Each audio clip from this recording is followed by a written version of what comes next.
IMCC Graduate Studies Master in Management and Educational Management has come up with a unique initiative to engage students at the time of this unforeseen medical emergency caused by corona outbreak.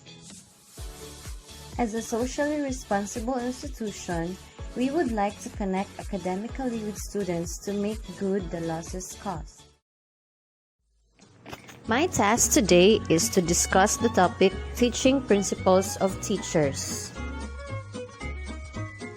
To begin, the basic learning principles of teachers comes from previous knowledge and experience.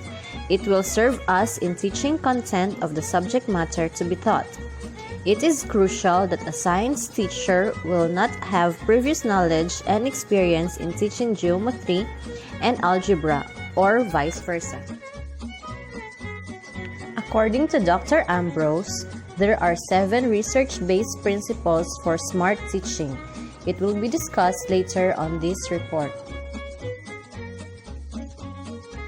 But why is this important to learn these principles? It is somehow noted those educating our university students, even our basic education system, are well-intentioned, gifted amateurs who have not been educated or trained as teacher. Not all in general, but some.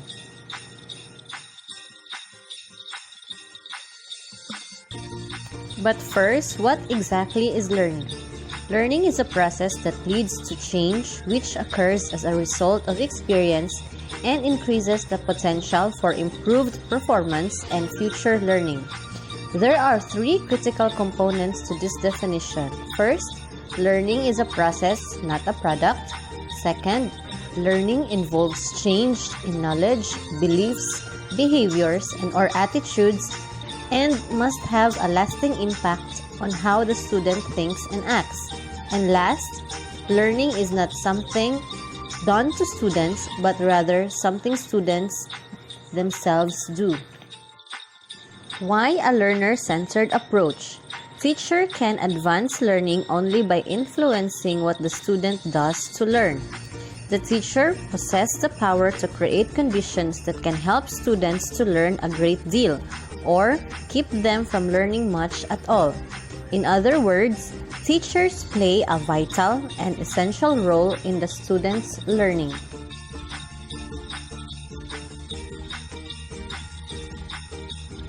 This shifts the perspective for faculty from how we teach to how people learn. Now, these are the principles at a glance. Students' prior knowledge can help or hinder learning. Number 2, how students organize knowledge influences how they learn and apply what they know. Number 3, students' motivation determines, directs, and sustains what they do to learn. Number 4, to develop mastery, students must acquire component skills, practice integrating them, and know when to apply them.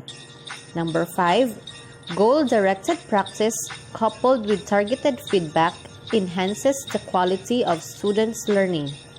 Number 6, students' current level of development interacts with the social, emotional, and intellectual climate of the course to impact learning. And last, to become self-directed learners, students must learn to monitor and adjust their approaches to learning. Students' prior knowledge can help or hinder learning. Now, this is the student's prior knowledge. It helps learning when activated, sufficient, appropriate, and accurate. However, it hinders knowledge when it is inactive, insufficient, inappropriate, or inaccurate.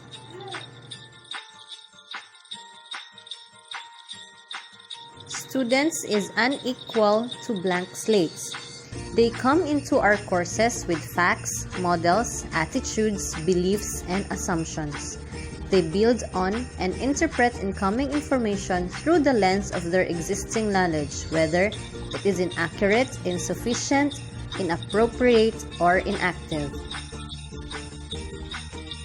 How students organize knowledge influences how they learn and apply what they know.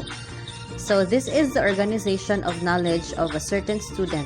First, experts or instructors have rich, meaningful knowledge and structures which supports learning and performance.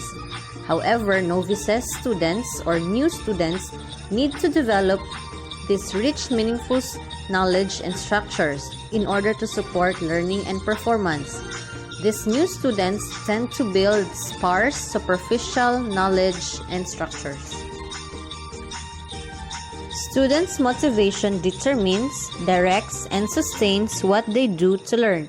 Now, this is motivation versus expectancy and value. Motivation leads to goal-directed behavior which supports learning and performance. Motivation will be enhanced if learners believe they have a reasonable expectation of attaining success.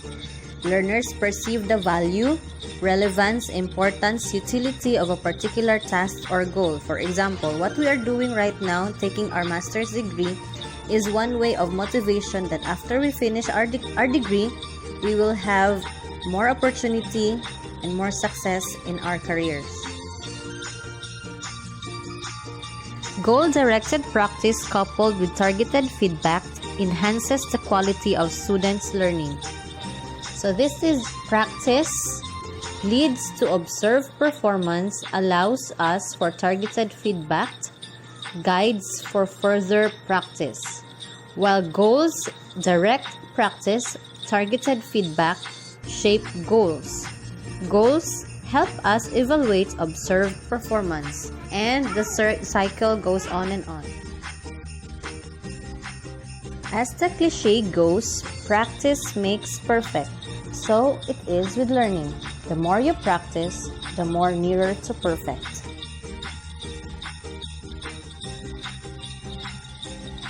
To develop mastery, students must acquire component skills, practice integrating them, and know when to apply them. Now, this is mastery. It is important that students will know when to apply skills, practice integrating skills, and acquire component skills. Students' current level of development interacts with the social, emotional, and intellectual climate of the course to impact learning. Now, student development and climate correlate, codepend, and coexist with learning. To become self-directed learners, students must learn to monitor and adjust their approaches to learning. This is the student's beliefs about intelligence and learning. Now, it is important that we assess the task, that further evaluates strengths and weaknesses, and then we come up with a plan. Then we apply strategies to monitor performance, and then with that, reflect and adjust if needed, and then goes on and on in the cycle.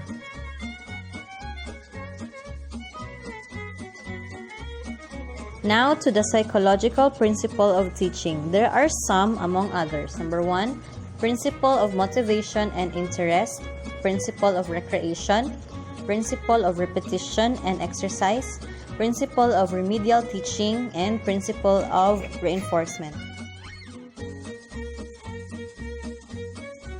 So what is principle of motivation and interest? So this requires physiological fact. Is pupil motivate and acquires new knowledge such as the name of the parents, status of the parents, more of the physiological fact of the pupil, etc., etc. The principle of recreation requires active activities. It is embracing the concept learning by doing and acquires body activities and mental activities. Say for example, in the class, so it is important there is teamwork, there is group discussion, so that there is recreation in the intellectual being of the student. Principle of repetition and exercise requires constant practice. It is embracing the concept practice makes perfect. An example of this is solving math problems.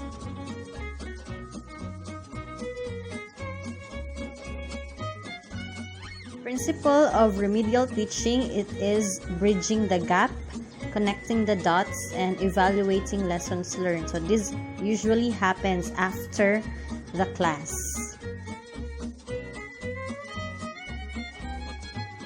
Principle of reinforcement. So there is a primary reinforcer. Primary reinforcer, innately reinforcing stimulus. They are biological needs known without being learned, such as food, drink, and pleasure. Another type of principle of reinforcement is the conditioned reinforcer. So the stimulus that gains its reinforcing power through its association with primary reinforcer. So this is the secondary reinforcer. Learned value, such as teaching a dog to sit. So first is to introduce the word sit to a dog. If the dog sits, we would give it some food, and then the food is the primary reinforcer. We then say very good or good dog, which is the secondary reinforcer. In the case of the students, we first teach the word thank you. If the student will say thank you, we will give them some prize, and then the prize is the primary reinforcer. And then we say very good. So that is then the secondary reinforcer. So teaching the student to say thank you, and it's secondary and primary reinforcer. Thank you so much for listening. Have a good day. God bless us all.